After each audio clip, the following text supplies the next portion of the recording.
কোরআনের আইনের পক্ষে আপনি নাই, আপনি মুনাফেক, আপনি মুনাফেক, আপনি মুনাফেক। এটা আল্লাহর কোরআনের সুস্পষ্ট ঘোষণা। বঙ্গবন্ধুর আদর্শ, জিয়াউর রহমানের আদর্শ, এরশাদের আদর্শ যদি এই দেশের কিছু নেতা আলাদা করে সংসদে নিতে পারে, এবং গত 15 বছর তারা বলেছে বঙ্গবন্ধুর আদর্শে আমরা দেশ সাজাবো, তাদের দোষ আমি দেব না। ও আলেম, তোমারে প্রশ্ন করি, তারা তো সাধারণ মানুষ, তারা বোঝে না, তাই তারা বঙ্গবন্ধুর আদর্শের কথা বলে, জিয়াউর রহমানের আদর্শের কথা বলে, এরশাদের আদর্শের কথা বলে। তুমি আলেম হয়ে তো বোঝো মুসলমানের কাছে নবী মুহাম্মদ ছাড়া কেউ আদর্শ হতে পারে না। তো তুমি কেন চুপ? তারা তো হ্যাঁ জিয়াউর রহমানের আদর্শ দিয়ে 10-15 বছর দেশ চালাইছে, এরশাদের আদর্শ দিয়া 9 বছর চালাইছে, বঙ্গবন্ধুরটা দিয়া 15 বছর চালাইছে। 53 বছর নবী মুহাম্মদের আদর্শে কয়দিন বাংলাদেশ চলছে? তো তুমি চুপ কেন? তুমি কেন বলো আমি রাজনীতি করি না?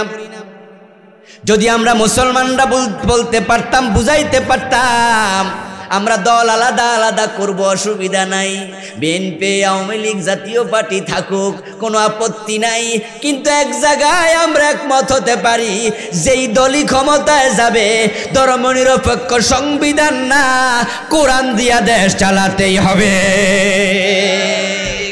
এই দেশের নামাজওয়ালারা, রোজাওয়ালারা, টুপিওয়ালারা, আমরা কোরআনওয়ালারা যদি আল্লাহর আইনের পক্ষে চলে আসতাম, তাহলে কোরআনের আইন কায়েম করতে 6 মাসও লাগবে না।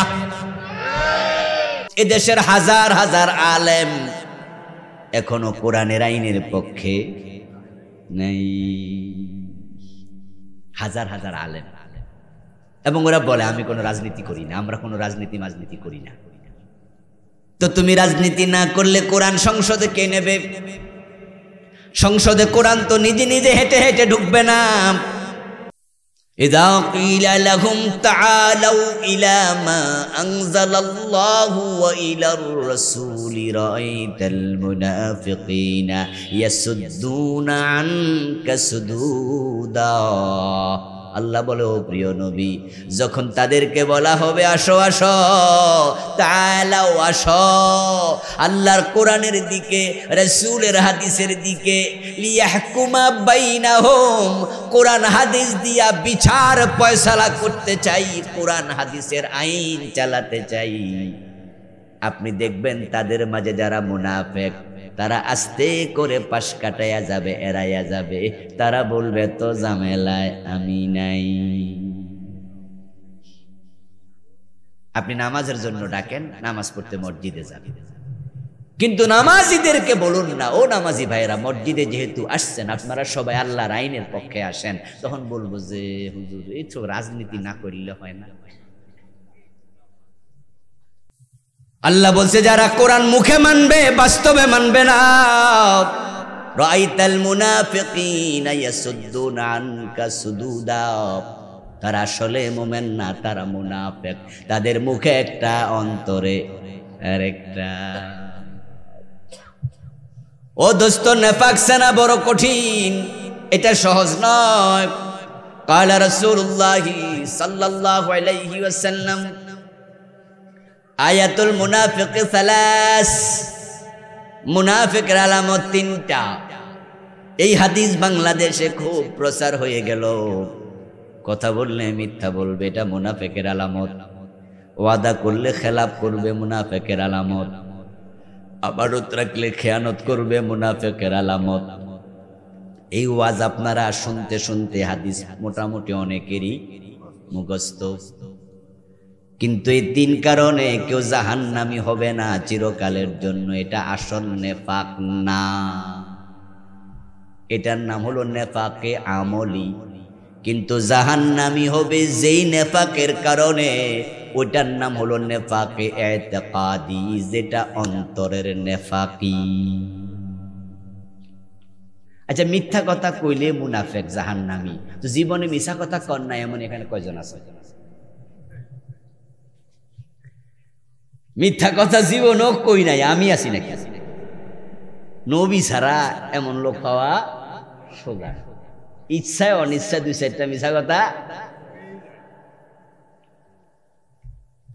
আচ্ছা, ওয়াদা করছেন জীবনে 100টার মাঝে 100টাই বাস্তবায়ন করছেন, কোনোদিন ওয়াদা খেলাপ হয় নাই, এমন আমরা কয়জন আছি?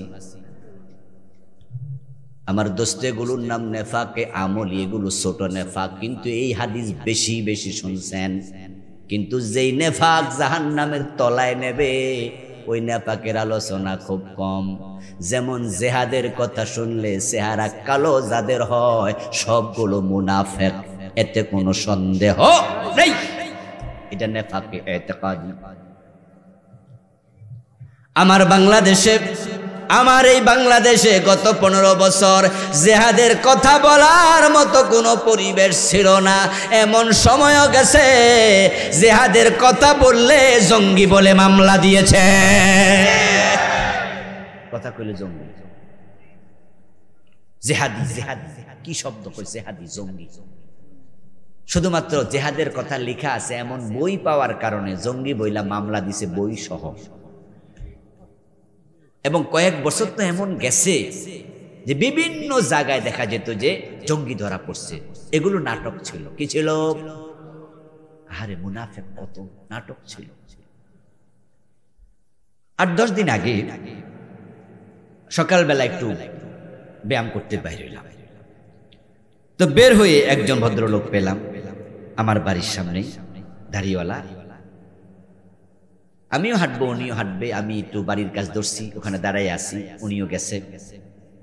পরিচয় দিলেন যে উনি পুলিশের SI, কিন্তু তাকাইয়া দেখি এ পর্যন্ত দাঁড়িয়ে। আমার খুব ভালো লাগলো। আমি বললাম, কি এখনো চাকরি করেন?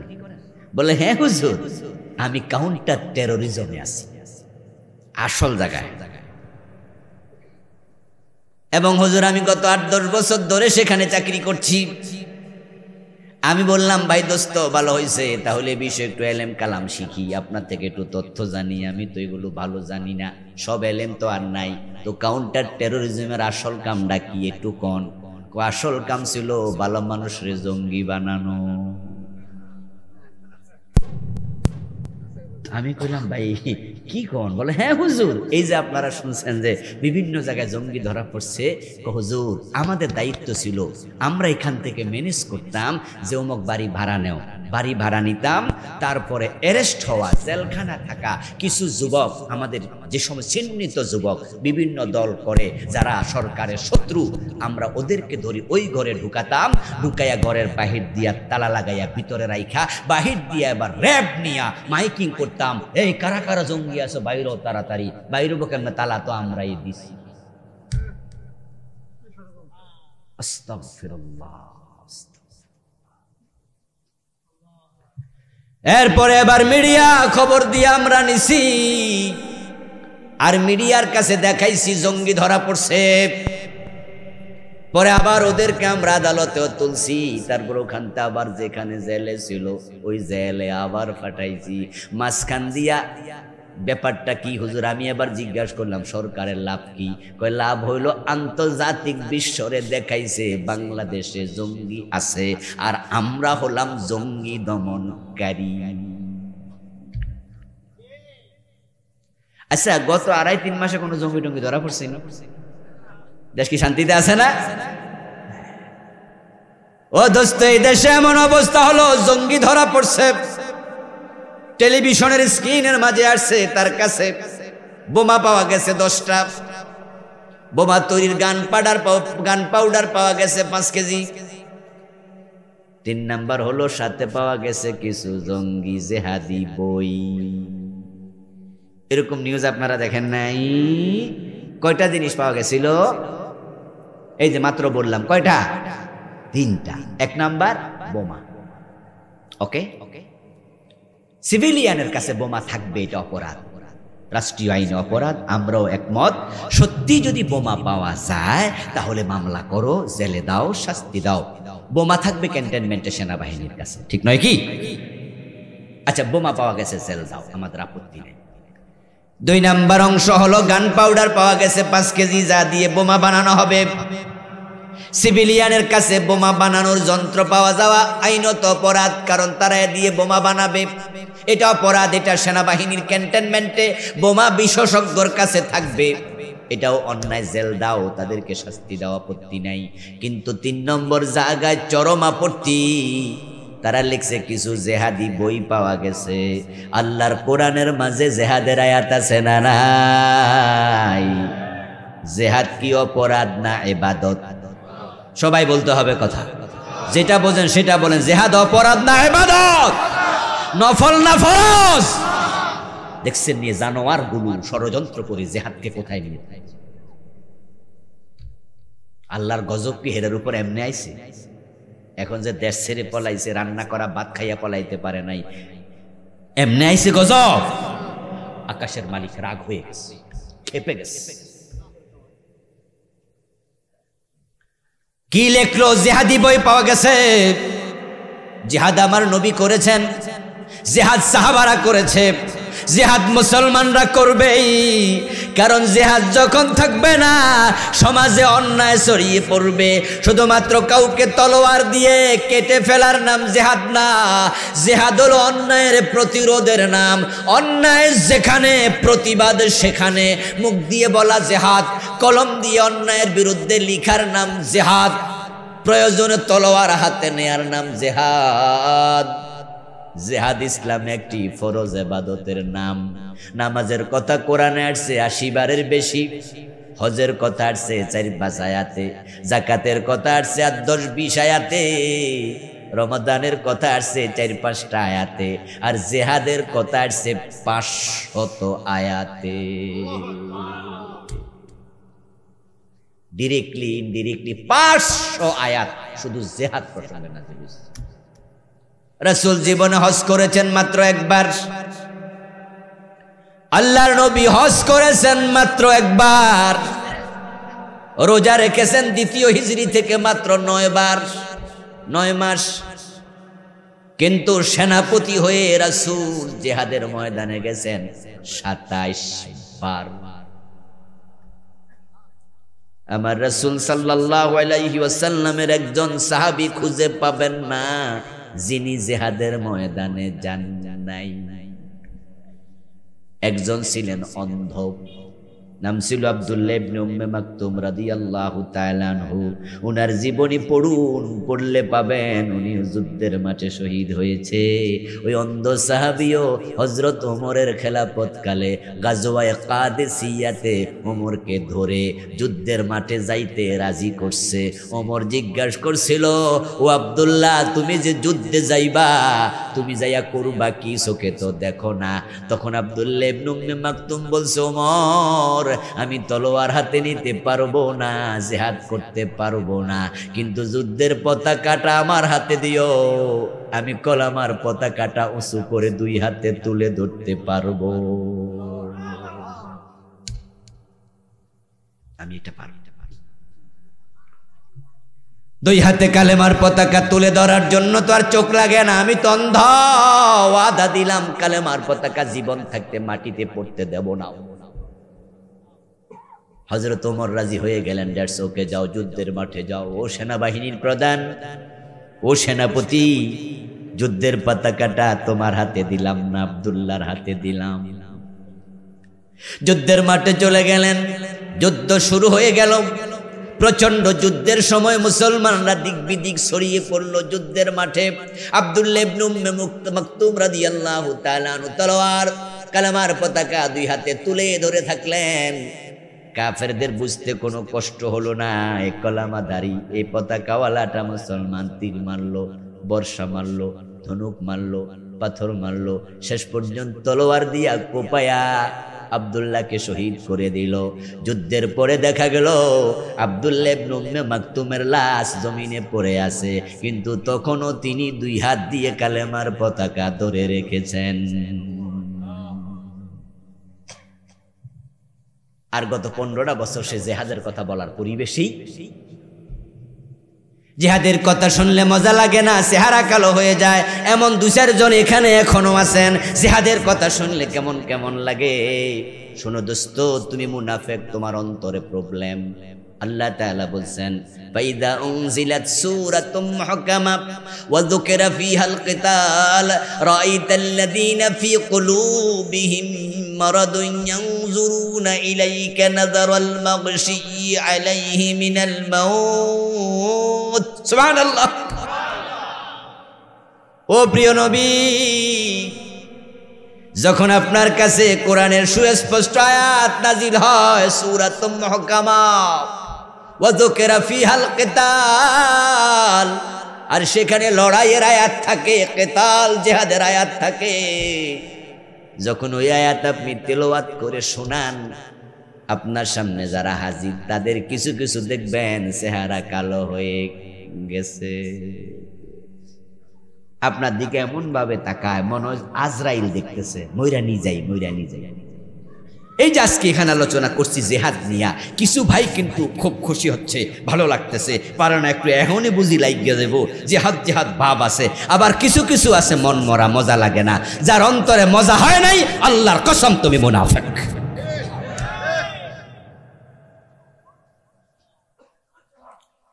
প্রিয় নবীজি যদি আজকে জমিনে থাকতেন বেঁচে, আর উনি ডাক দিতেন চলো তাবুকে, না যাইয়া পারতেননি। নবীজি মুহাম্মদ সাল্লাল্লাহু আলাইহি ওয়াসাল্লাম জীবিত থাকাকালে সাহাবীদেরকে ডেকেছেন, তাবুকের দিন বলেছেন আমার অনুমতি ছাড়া মদিনায় কেউ থাকতে পারবা না। সব সাহাবী চলে গেল, সংখ্যা 30,000। কোন কোন ঐতিহাসিক বলেন সংখ্যায় ছিল 40,000। এত মুজাহিদ অতীতের কোন যুদ্ধে আর একত্রিত হন নাই। এর আগে হুনাইনের যুদ্ধ হয়েছিল 13-14 হাজারের মতো, মক্কা বিজয় ছিল 10,000, এরপরে হুনাইনের যুদ্ধে 13-14 হাজার। এর চেয়ে বেশি সাহাবী একসাথে আর কোনোদিন হয়নি। তাবুকে সেই সংখ্যা হয়ে গেল 30 থেকে 40,000। কিন্তু 3 জন সাহাবী যায় নাই। সহিহ বুখারীতে এসেছে, সহিহ মুসলিমে এসেছে, তাদের প্রসঙ্গে সূরা তাওবা নাজিল হয়েছে। তাওবার কিছু আয়াত। হযরত কাব বিন মালিক, হেলাল ইবনে উমাইয়া, মুরারা বিন রবি রাদিয়াল্লাহু তাআলা আনহুম 3 জন সাহাবী যুদ্ধে যাব করে তারা যায় নাই। রাসূল চলে গেছে, তারা ছুটি নেয় নাই। 3 জনের ছিল ঘোড়া। তারা তখন 3 জন এক একজন মনে মনে বলতেছে আমি যাব, তবে যেহেতু ঘোড়া আছে দৌড়াইয়া চলে যাব, 2 দিন পরে যাই। তারা তো অনেকে হেঁটে হেঁটে যাবে, 40 কিলো 20 কিলো 30 কিলো গিয়ে রেস্ট নেবে, আর আমি একবারে সকালবেলা ঘোড়া ধরাবো, সন্ধ্যা পর্যন্ত গিয়ে ধরে ফেলবো। শয়তান এসে তাদেরকে বুঝাইছে কালকে যাইস, কালকে আইসায় কয় পরশু যাইস, পরশু আইসায় কয় পরের দিন যাইস, 3-4 দিন পরে শয়তান কয় অনেক দূর চলে গেছে, তুই না গেলেও অসুবিধা নাই, একজনের জন্য তো আর যুদ্ধ ঠেকে থাকবে। ওই যে রাজা কইছিল দুধ দিয়া পুকুর ভর্তি করতে হবে, রাজার এক কর্মচারী কয় যে সবাই যদি দুধ দেয় আমি এক বালতি পানি দিলেও অসুবিধা, আমি এক বালতি পানি দেই, কারণ এত দুধের মাঝে পানি দিলে কি রাজা টের পাইব? সবাই তো দুধ দিয়ে ভর্তি করবে, তা আমি এক বালতি পানি নিই বা এক বটি পানি নেই, আমি যে দুধ নিছি না রাজা তো এটা বুঝবই না। সবাই যদি এ চিন্তা করে তাহলে কি দিঘি কি দুধ না পানি কোনটা? এ চিন্তা ভালো নয়, এই চিন্তা ভালো নয়। ওই 3 জনের মতো যদি অন্য সাহাবীরা চিন্তা করত, তাবুক যুদ্ধে 30,000 সাহাবী একসাথে হতো না। কিন্তু বাকিরা এটা করে নাই, বাকিরা সবাই চলে গেছে। যুদ্ধের মাঠে হাজির হওয়ার পরে প্রিয় নবী সাল্লাল্লাহু আলাইহি ওয়াসাল্লাম বলতেছে আমার কাব কই, কাবরে দেখি না কেন? আরে কিরে আমার কাব কোথায়, কাবকে দেখি না? কাব বিন মালিক রাদিয়াল্লাহু তাআলা থেকে বর্ণিত হাদিস, তিনি বলতেছে যখন এই কথা বলল তখন অন্যরা বলল যে হুজুর কাব তো আসেই নাই। কি কাব আসেনি? আমার হেলাল কোথায়, হেলাল কোথায়? কোন হুজুর সেও তো আসেনি। একজন সাহাবী বলে বসলো হুজুর আসবে কেমনে, তারা মুনাফিক হয়ে গেছে। প্রিয় নবী বলছে চুপ থাকো, চুপ থাকো, বেশি মন্তব্য করো না, দেখি আল্লাহ কি বলে। সুবহানাল্লাহ পড়েন, দেখি আল্লাহ কি বলে। আপনার কাছে জেহাদের কোনো দামই নেই, জেহাদের কথা শুনলে বিষ লাগে। দেখেন এখানে রেজাল্ট দেখেন, হেলাল ইবনে উমাইয়া, মুরারা বিন রবি, এই দুজন ছিলেন বদরি সাহাবী, বদরি বদরের যুদ্ধে অংশগ্রহণকারী 1 নাম্বার সাহাবী যারা, তারা বদরি। 313 সাহাবীদের মাঝে ক্লাসিফিকেশনে তাদেরকে 1 নাম্বার ধরা হয়। এই দুইজন ছিল নাম্বার 1 তালিকায়, কিন্তু এক যুদ্ধে যায় নাই, সেখান থেকে তাদের অবস্থা একবারে গুরুচরণ হয়ে গেছে। চুপ থাকো, মন্তব্য করো না, দেখি আল্লাহ কি বলে। প্রিয় নবীজির কাছে আল্লাহ তাআলা আয়াত নাজিল করে দিলেন, ও প্রিয় নবী, আপনি মক্কায় ফিরে চলে যান, যুদ্ধ কিন্তু হবে না। রোমকদের বিরুদ্ধে যুদ্ধ করার জন্য সাহাবারা তাবুকে চলে গেল, তাবু খাটাইল মদিনা থেকে শত শত মাইল, 1100 মাইল দূরে প্রায়। আপনি যখন কাফেররা শুনলো, রোমক সৈন্যরা শুনলো লাখ লাখ কাতারে কাতারে মানুষ আসছে। এর আগে একটা যুদ্ধ হয়েছিল রোমকদের বিরুদ্ধে, সেটার নাম ছিল গজওয়ায়ে মুতা। কি নাম? মুতা। ওখানে মুসলমান ছিল মাত্র 3000, কাফের ছিল 1 লাখ। ওই 3000-এর সাথে 1 লাখ টিকে নাই, পরাজিত হয়ে গেছে। রোমক সম্রাট গোয়েন্দা পাঠাইলো, এবার মুসলমান কতজন আসছে? প্রিয় নবীজি সাল্লাল্লাহু আলাইহি ওয়াসাল্লাম মুসলমানদেরকে বলছে, তোমরা যখন তাবুকে যাবে, যাওয়ার পরে রাতের বেলায় তোমরা মরুভূমিতে রান্না করার জন্য আগুন জ্বালবে, প্রতি 10 জন একটা করে চুলা বানাইবা, তাহলে চুলা হবে বেশি, দূর থেকে আগুনও দেখা যাবে বেশি। বুদ্ধি, কৌশল। তো সাহাবারা 10 জন ভাগ করে করে চুলা জ্বালাইলো, রান্না করলো। কাফেররা দূর থেকে তাকাইয়া দেখে, কি রে, পুরা মরুভূমি শুধু আগুন। আর কোন কোন বর্ণনাকারী বলেন যে তারা মুসলমানদের সাথে মিশেছে খোঁজ নেওয়ার জন্য। এসে দেখে তাহাজ্জুদের সময় মুসলমানরা ঘুম থেকে উঠে তারা তাহাজ্জুদের নামাজ পড়ার জন্য মেসওয়াক করছে, অজুর আগে দিয়া। মেসওয়াক তো ওরা বোঝে না, কিন্তু ওরা প্রশ্ন করলো মনে মনে, কি রে, দাঁত শান দিচ্ছে কেন? ধারাইতেছে কি? গাছ গাছালি দিয়া দাঁত ধারাচ্ছে, লক্ষণ তো বেশি, কামড়ে মেরে লেবু বুঝছে। তারা গিয়ে রোমক সম্রাটকে জানাইলো, বস, লক্ষণ ভালো না, মুতায় 3000-এর সাথে মাইর খাই আমরা ভূত হইয়া গেছি। এখন যে এবার কত লাখ আইছে আল্লাহ জানে, এবং দেখছি তারা দাঁড়াইতেছে কি। এখন রোমর সম্রাটও সৈন্য কয়, তাহলে বুঝাই যায় কামড়ায় মেরে সামনে পাইলে উপায় নাই, পালাও, তাড়াতাড়ি পালাও, সময় 45 মিনিটের বেশি নাই। এবার যেমন ঘটছে, তাড়াতাড়ি পালা, লেজ তুলে পালা, 300 একসাথে পালা, আন্ডা বাচ্চা সহ পালা। রোমকরা চলে গেল যুদ্ধের মাঠে, আর আসে নাই। ইসলামের বিজয় হলো, কিন্তু ওই 3 জনের খবর কি? আমাদের আলোচনা কিন্তু 1 লাখ না, 3 লাখ না, রোমক না, আলোচনা হলো 3 জন।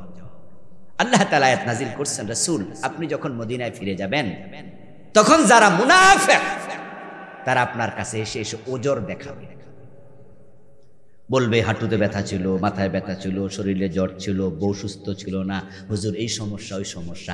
যেই ওজর দেখাবে আপনি তার ব্যাপারে কিচ্ছু বলবেন না, বলবেন, যাও, তোমাকে আল্লাহর হাতে ছেড়ে দিলাম, তোমার বিচার আল্লাহর সাথে হবে, আর আপনি বুঝে নেবেন এটা একটা টাটকা মুনাফিক। রাসূল যখন মদিনায় ফিরে গেল, যারা মদিনায় আসে নাই যুদ্ধ করতে, ওই 3 জনের সাথে আরো অনেক ছিল। ওরা এসে এসে দল ধরা, তারা ভাবছিল তাবুকে গেলে আজকে আর ফিরে আসবে না, যুদ্ধ হবে রোমকদের সাথে, ওরা মুতার প্রতিশোধ নিয়ে ছাড়বে। যদি বাংলাদেশের যুদ্ধ আমেরিকার সাথে হয়, অবস্থাটা কি হবে?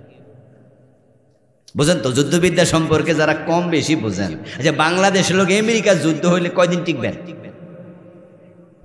ওরাও ভাবছিল রোমকদের সাথে যুদ্ধ, ফিরেই আসবে না, কিন্তু দেখে উল্টা, কিচ্ছু হয় নাই, উল্টা বিজয়ের বেশে ফিরে আসছে। সুবহানাল্লাহ, রোমকরা পালিয়ে গেছে। এখন মুনাফিক গুলো এসে বলে, হুজুর, আমার হাতে ব্যথা, পায়ে ব্যথা, শরীরে ব্যথা, জ্বর। রাসূল ওকে, যাও যাও, আর সিনে রাখছে মুনাফিক মুনাফিক মুনাফিক মুনাফিক, কিচ্ছু বলেনি, শুধু সিনে রাখছে। আল্লাহ বলছে, তুই মুনাফিক, তোকে চিনলাম, যা। এবার কাব ইবনে মালিক আসছে, হেলাল ইবনে উমাইয়া আসছে, মুরারা বিন রবি রাদিয়াল্লাহু তাআলা আনহু আসছে, এসে বলে, ইয়া রাসূলুল্লাহ, আমার কোনো ওজর ছিল না, সুস্থ ছিলাম। তো যাও নাই কেন?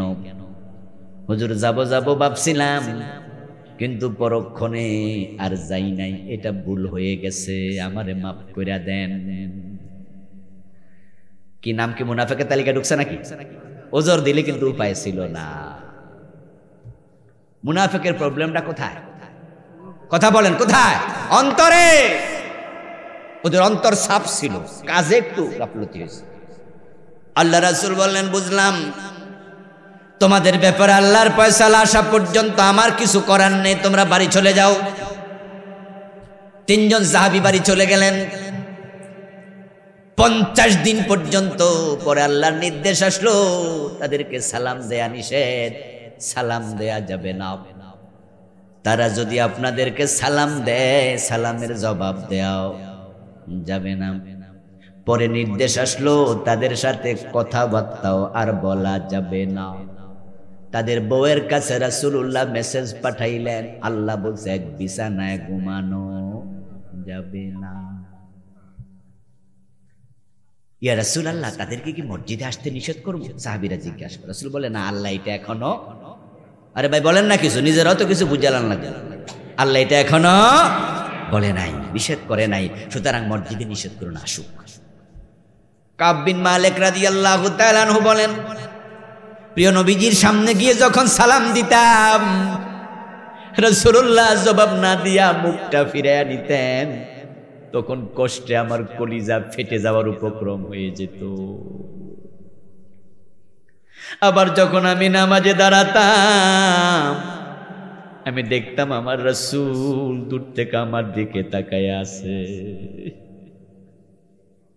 আমি আর চোখে বুঝতাম, আর চোখে তাকায়া রাসূলের অবস্থান দেখলে বুঝতাম আমার রাসূল আমার দিকে তাকায়, কিন্তু সামনাসামনি গেলে মুখ ফিরায় নেয়, কথা বলে না। 50টা দিন এভাবে কেটে গেল। হেলাল ইবনে উমাইয়া ছিলেন বুড়ো মানুষ। উনার স্ত্রী রাসূলুল্লাহর কাছে আসলেন, ইয়া রাসূলুল্লাহ, হেলাল তো নিজে ওযুর পানিটা পর্যন্ত সংগ্রহ করতে পারে না, হেলালের ওযুর পানি ডাইলা দেয়া লাগে, পুরা হয়ে গেছে। হুজুর, আপনি তো বলছেন আমি যেন তার সাথে এক বিছনায় না ঘুমাই, কিন্তু তার ওযুর পানি আগায়া দিতে পারবো কিনা? রাসূল জবাব দে, হেলালের বউ, যতটুকু করিও এর চেয়ে বেশি কাছাকাছি হওয়ার অনুমতি নেই। 50 দিন তারা কাঁদতে কাঁদতে অস্থির হয়ে গেল। পরে আল্লাহ তাআলা সূরা আত-তাওবার আয়াত নাযিল করলো, যাও তোমাদের তওবা কবুল হয়েছে। সুবহানাল্লাহ পড়েন। কয়টা যুদ্ধে যায় নাই? মাত্র কয়টা? এবার আপনারা বলুন তো, যে জিহাদের কথা শুনলে মজা লাগে না, রাসূল যদি জীবিত থাকতেন, না যাইয়া উপায় ছিল, না গেলে ডাইরেক্ট মুনাফিক বানাতেন সবগুলো। 15টা বছর যারা জিহাদের বিরুদ্ধে অবস্থান নিছে, ওরা মোমেন না মুনাফিক? মোমেন না মুনাফিক?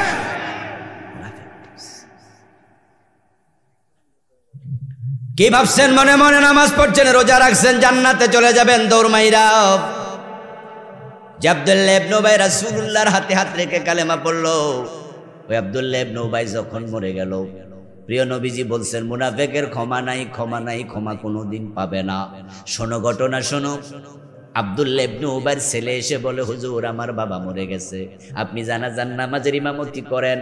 আর মনে মনে ছেলেটা ভাবে, আমার রাসূল যদি নামাজে দাঁড়ায়া দোয়া করে, আল্লাহুম্মা গফিরলি হাইয়িনা ওয়া মাইয়িতিনা ওয়া শাহিদিনা ওয়া গায়বিনা, আল্লাহুম্মা গফির লাহু ওয়ারহামহু ওয়াফিহি ওয়াফু আনহু ওয়াদখিলহুল জান্নাহ, দোয়া কবুল হইয়াও যাইতে পারে।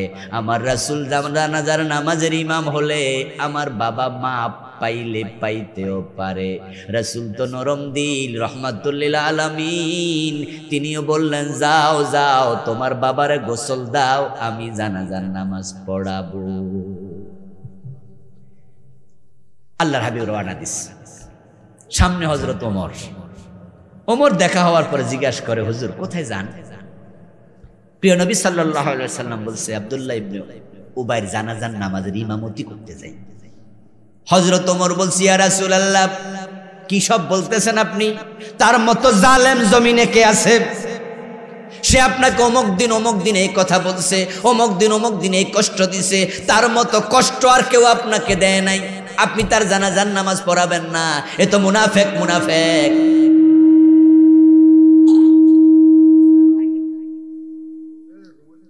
আল্লাহর হাবিব সাল্লাল্লাহু আলাইহি ওয়াসাল্লাম বলেন, ওমর আমি আব্দুল্লাহ ইবনে উবাইকে ক্ষমা করে দিছি, আমি তারা ক্ষমা করে দিছি। নবীর চরিত্র দেখেন। আমরা তো ক্ষমা করি না, বরং যে দোষ করে নাই এরও দোষ দিয়া মামলা দিয়া ফাঁসি দিচ্ছি, ঠিক না? আল্লামা সাইদির মতো লোকটারে 13টা বছর বিনা দোষে জেল খাটাইছে। যে লোকগুলারে ফাঁসি দিছেন আল্লাহর আদালতে জবাব দিতে হবে। দুনিয়া শেষ না, এই দুনিয়া শেষ না, এই বিচার শেষ না, আর একটা আদালত আছে না নাই? জবাব তোমাদের দিতেই হবে।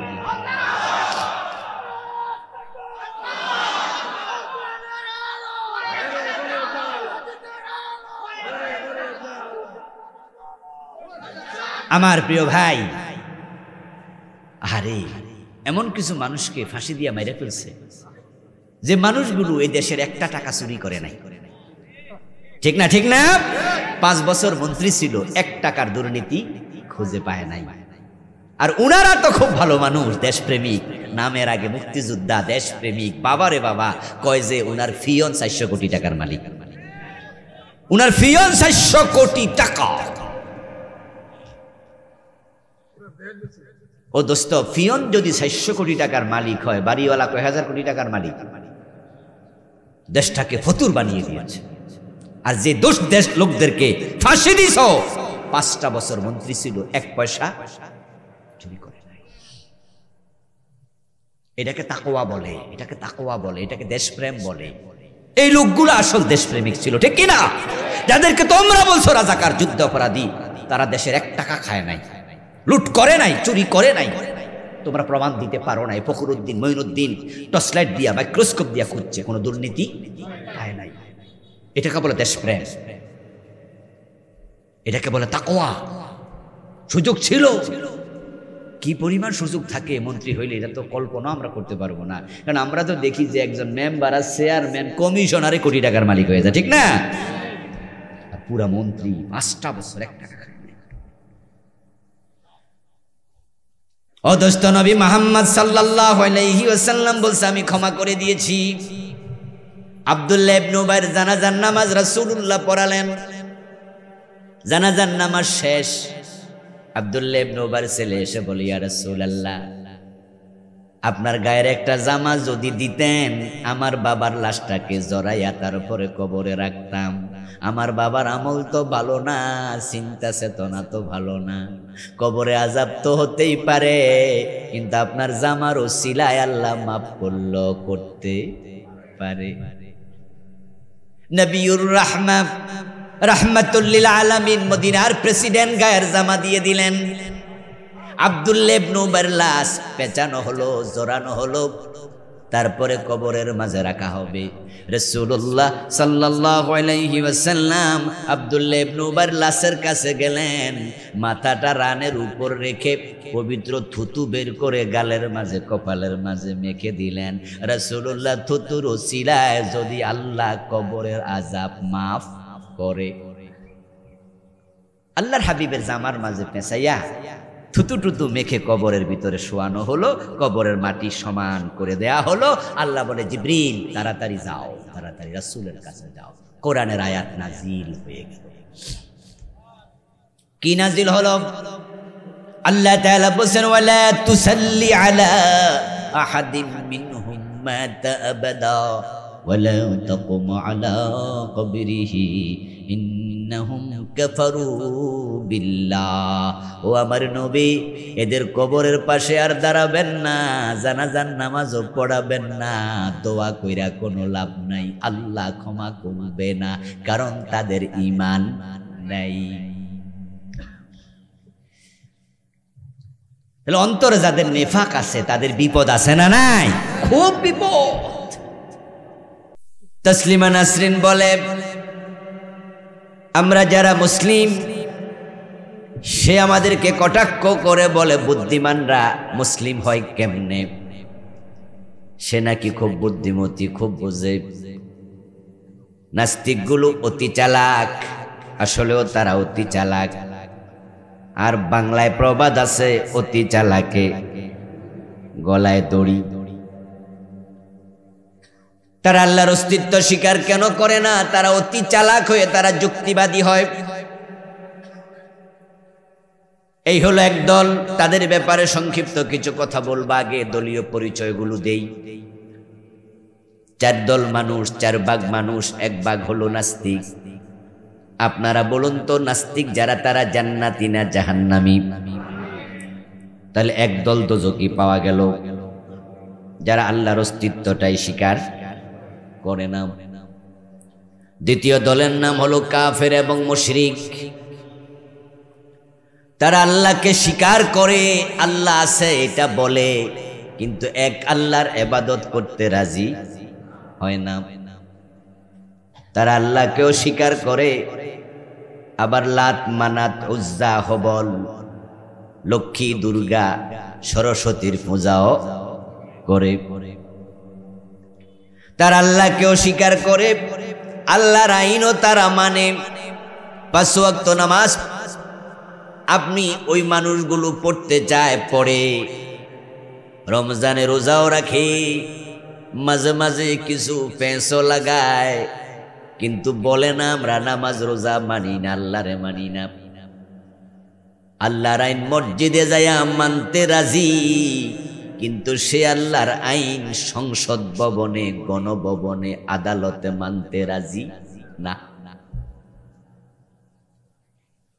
এই মানুষগুলো এক জায়গায় আল্লাহরে মানে, আর এক জায়গায় অন্যরে মানে। আল্লাহর অস্তিত্ব স্বীকারও করে, আবার অন্যের কাছে মাথাটা নত করে। ওদেরকে বলা হয় মুশরিক এবং কাফের। কাফের মানে অস্বীকারী, মুশরিক মানে অংশীবাদী। যারা কাফের তারা কি অস্বীকার করে? আল্লাহ নাই, নো। কাফেররাও আল্লাহ আছে বলে। যেমন কোরআনের মাঝে আছে, লাইন সাআলতাহুম মান খালাকাস সামাওয়াতি ওয়াল আরদা লায়াকুলুন্নাল্লাহ। ও প্রিয় নবী, যদি মক্কার কাফেরদেরকে আপনি প্রশ্ন করেন আকাশ এবং জমিন কে বানিয়েছে, তারাও বলবে আকাশ জমিন বানিয়েছে আল্লাহ। অথচ তাদের ব্যাপারে সূরা কাফিরুন নাজিল হয়েছে, কুল ইয়া আইয়ুহাল কাফিরুন, ও কাফেরেরা। তোরা না বলল আকাশ জমিন আল্লাহ বানাইছে, কাফের হলো কেমনে? কাফেরত্ব স্বীকারকারী। এর মানে তারা আল্লাহর অস্তিত্ব স্বীকার করে না, তারা এক আল্লাহর ইবাদত অস্বীকার করে। তারা আল্লাহরেও মানে, সাথে অন্যরেও মানে। এজন্য কাফের যে, মুশরিক সে, শব্দ দুইটা, উদ্দেশ্য। কুল ইয়া আইয়ুহাল কাফিরুন, বলুন ও কাফেরেরা, লা আ'বুদু মা তা'বুদুন, তোমরা যে মূর্তির পূজা করো আমি সে মূর্তির পূজা করব না। তাহলে যারা মূর্তি পূজক তাদেরকে আমরা বলি মুশরিক। যারা মূর্তি পূজক তারা কি? যেমন হিন্দুদেরকে আমরা বলি হিন্দুরা হলো মুশরিক। তো আল্লাহ যে ইয়া আইয়ুহাল কাফিরুন বলল, কাফের কইয়া ডাক দিল, এর মাঝে বোঝা যায় যে মুশরিক সে কাফের, কারণ সে আল্লাহর ওয়াহদানিয়াতকে অস্বীকার করেছে, তাই তাকে কাফের বলে। আল্লাহকে স্বীকার করে অন্যকে সাথে শরীক করছে, তাই তাকে মুশরিক বলে। এই দ্বিতীয় গ্রুপ হলো ইহুদি, খ্রিস্টান, হিন্দু এবং একদল মুসলমান। একদল মুসলমান ও মুশরিক। কোরআনে আল্লাহ বলেছেন, ওয়া মা ইউমিনু আকসারুহুম বিল্লাহি ইল্লা ওয়া হুম মুশরিকুন, তাদের অধিকাংশ আল্লাহর উপর ঈমান আনবে, আবার শিরিক করে মুশরিক হয়ে যাবে। যারা পীরের পায়ে সিজদা দেয় তারা কি মসজিদে গিয়ে নামাজ পড়ে না? কথা বলেন। বন্ড পীরের মুরিদ যারা, তারা কি জুমার নামাজে যায় না? ঈদের নামাজ পড়ে না? জানাজার নামাজে যায় না? কিন্তু তারা আল্লাহর কাছে গিয়া মসজিদে সেজদা দিল, মসজিদে যাইয়া আবার দরবারে যাইয়া পীরের পায়েও দিল। যে পীরের পায়ে সেজদা দেয় এই নামাজি মুসলিমটা আসলে মুসলিম থাকলো না মুশরিক হয়ে গেল? তাহলে একদল মুসলমানও আছে যারা মুশরিক। মসজিদে গিয়ে আল্লাহর আইন মানলো, আদালতে আল্লাহর আইন মানলো না। এই কোরআন দিয়া, আল্লাহর বিধান দিয়া দেশ চালাবে না, সমাজ চালাবে না, আদালত চালাবে না, বরং ব্রিটিশ আইন দিয়া দেশ চালাবে, ব্রিটিশ আইন দিয়া আদালত চালাবে। 53 বছর চালাইতেছে। আল্লাহ বলছে চোর ধরে হাত কাটো। তারা ব্রিটিশ আইনের মাঝে পাইছে, চোর ধরে জেলে দাও। এখন বাংলাদেশের আদালত আল্লাহর আইনে চোর ধরে হাত কাটে না চোর ধরে জেলে দেয়? তো তারা আল্লাহর আইন মানলো না, ব্রিটিশ আইন মানলো। এখন যারা আল্লাহর আইন মানলো না তারা নামাজ পড়েও কিন্তু কাফের, মুশরিক। আল্লাহ নিজে বলছেন ওয়ামান লাম ইয়াহকুম বিমা আনজালাল্লাহু ফাউলাইকা হুমুল কাফিরুন। যারা আল্লাহর নাজিল করা কোরআনের আলোকে বিচার করে না, ফয়সালা করে না, আমি আল্লাহ বলছি তারা কাফের, তারা মুমিন না। তাহলে প্রথম একদল পাইলাম নাস্তিক, দ্বিতীয় দল পাইলাম মুশরিক এবং কাফির। আর এবার বলুন তো, যারা মুশরিক, যারা কাফের, তারা জান্নাতি না জাহান্নামী? এটাও আল্লাহর ঘোষণা। ইন্নাল্লাযীনা কাফারু মিন আহলিল কিতাবি ওয়াল মুশরিকিনা ফী নারি জাহান্নাম খালিদিনা ফিহা। শিরিক করবেন, কুফর করবেন। আল্লাহ বলে আহলে কিতাব, কিতাব পেয়েছিল তারা, কিন্তু শিরক কুফর করেছে, তারা জাহান্নামী হবে, চিরকাল থাকবে। দ্বিতীয় দল। 3 নাম্বার দলের নাম হলো মুনাফিক। যারা মুনাফিক তারা জান্নাতি না জাহান্নামী? আল্লাহ তাআলা বলছেন ইন্নাল মুনাফিকিনা ফিদ দারকিল আসফালি মিনান নার। মুনাফিকরা থাকবে জাহান্নামে সবার নিচে। ও দোস্ত আমার, এই 3 দল, তার মাঝে আজকে আলোচ্য বিষয় এক দল। সংক্ষেপে বাকি 2 দলের কথা বলবো। 3 দলই জাহান্নামী, তবে মুনাফিক হলো সবচেয়ে খারাপ, তারা কাফের এবং নাস্তিকেরও নিচে থাকবে। তসলিমা নাসরিনও জাহান্নামী যদি এই অবস্থায় মারা যায়, তাওবা না করে। ফিরাউন জাহান্নামী, নমরুদ জাহান্নামী। যে মুনাফিক আব্দুল্লাহ ইবনে উবাই, সেও জাহান্নামী। তার মাঝে আব্দুল্লাহ ইবনে উবাই রাসূলের হাতে কালেমা পড়ছে, রাসূলের পিছনে নামাজ পড়ছে, রাসূল মুহাম্মদ সাল্লাল্লাহু আলাইহি ওয়াসাল্লামের সাথে যুদ্ধের মাঠে জিহাদ করতে গেছে। গাজওয়ায়ে বনি মুস্তালিকে আব্দুল্লাহ ইবনে উবাই শামিল হয়েছিল।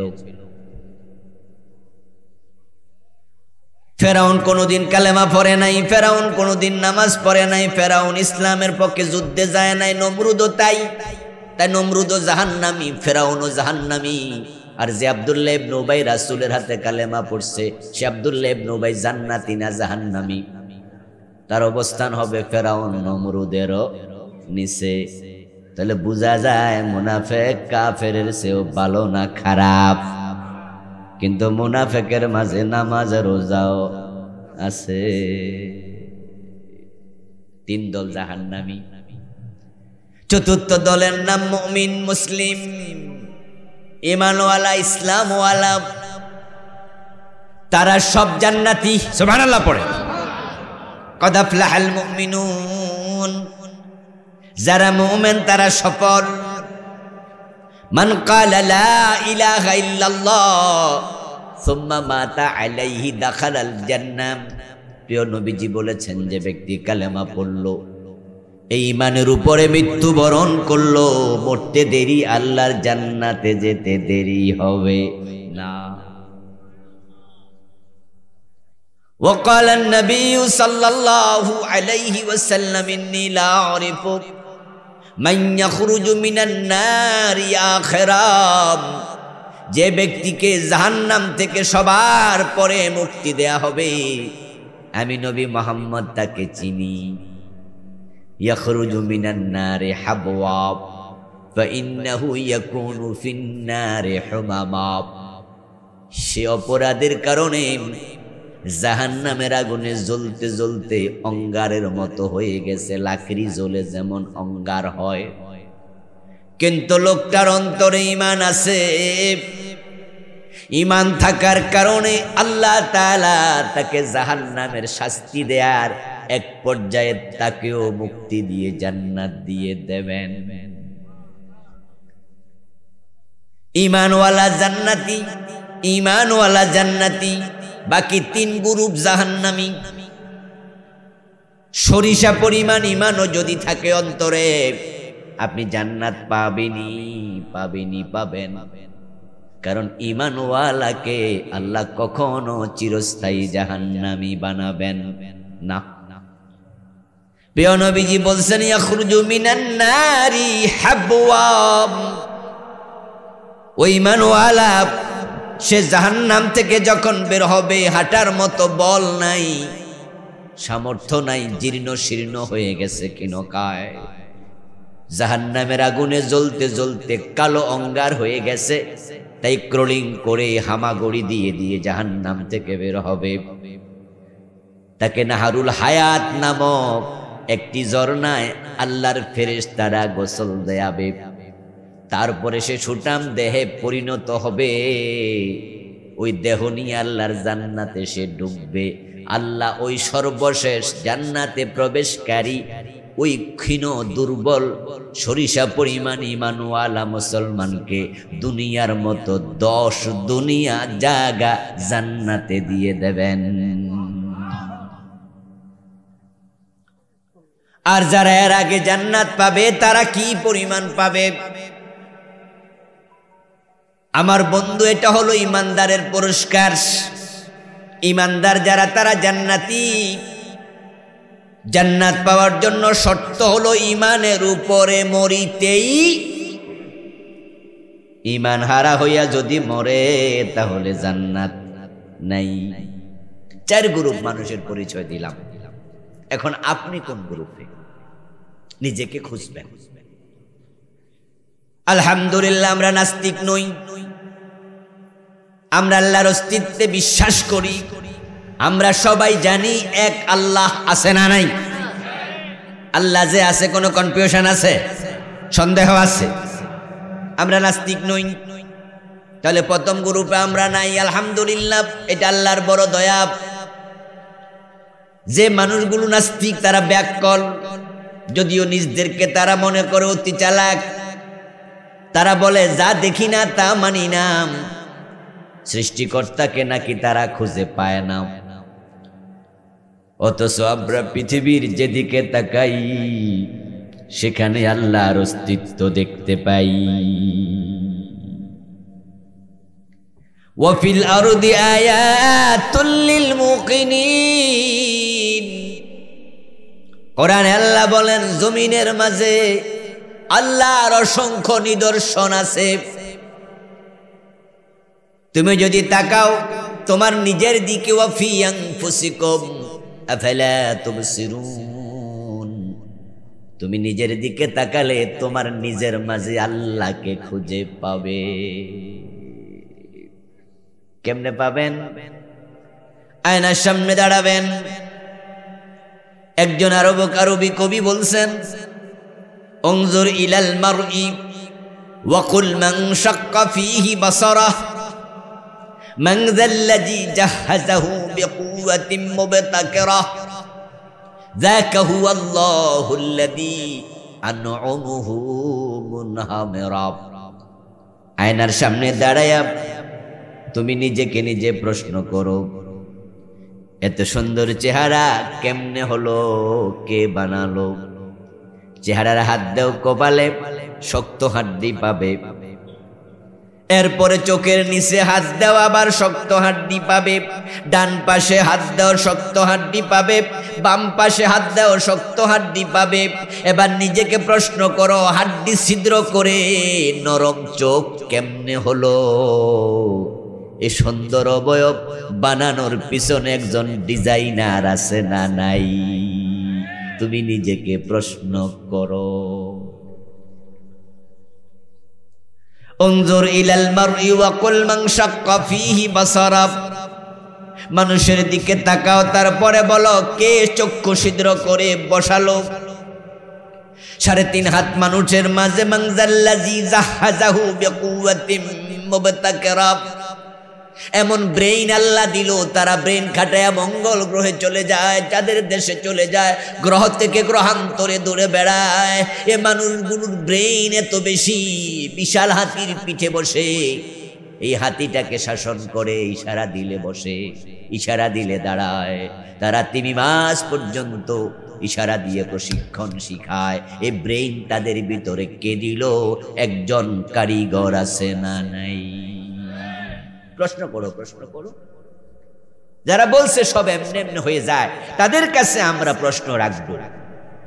আচ্ছা, যে আমাদের মাথার উপর সামিয়ানা, এটা নিজে নিজে হয়েছে না কারিগর আছে?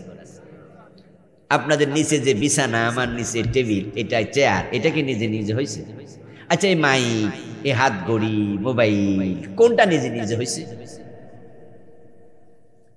নিজে নিজে কি হয়েছে? এই যে আমরা লেখার জন্য বল পয়েন্ট কলম রাখি, এই কলমের মাথার মাঝে একটা ছোট্ট নিব আছে, নিবের আগায় একটা বল আছে, মাঝে মাঝে খোঁচা লাগলে বলটা পড়ে যায়, তখন আর লেখা আসে না। এজন্য এটার নাম বল পয়েন্ট কলম। যে বলটা পড়ে যায় খুঁজে, ওটা কিন্তু খালি চোখে খুঁজে পাওয়া একটু কঠিন। ছোট্ট, এত ছোট, ভালো করে খুঁজে পাওয়া যায় না। হাত দিয়ে এমনি ধরলে বোঝা যায় যে আছে। বলুন তো, যে ছোট্ট নিব, ওই নিবের আগে ছোট্ট বল, ওটা নিজে নিজে হইছে না কারিগর আছে?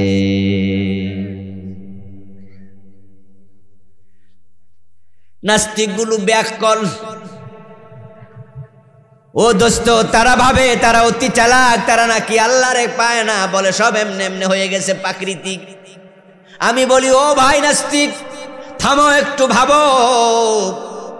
তোমার পায়ের জুতা একা একা হলো না, মাথার টুপি হলো না, হাতের মোবাইল হলো না, পকেটের মানি ব্যাগ হলো না, পৃথিবীর চারিদিকে তাকাও, এ বল পয়েন্ট কলম একা হয় নাই, বলটা একা হয় নাই, নিব একা হয় নাই। এই ছোট্ট বলের যদি কারিগর লাগে, এত বড় আকাশ, এত বড় জমিন, এই বিশাল পাহাড়, এই বিস্তীর্ণ মরুভূমি, এগুলোর পিছনে বুঝি কোনো কারিগর নাই?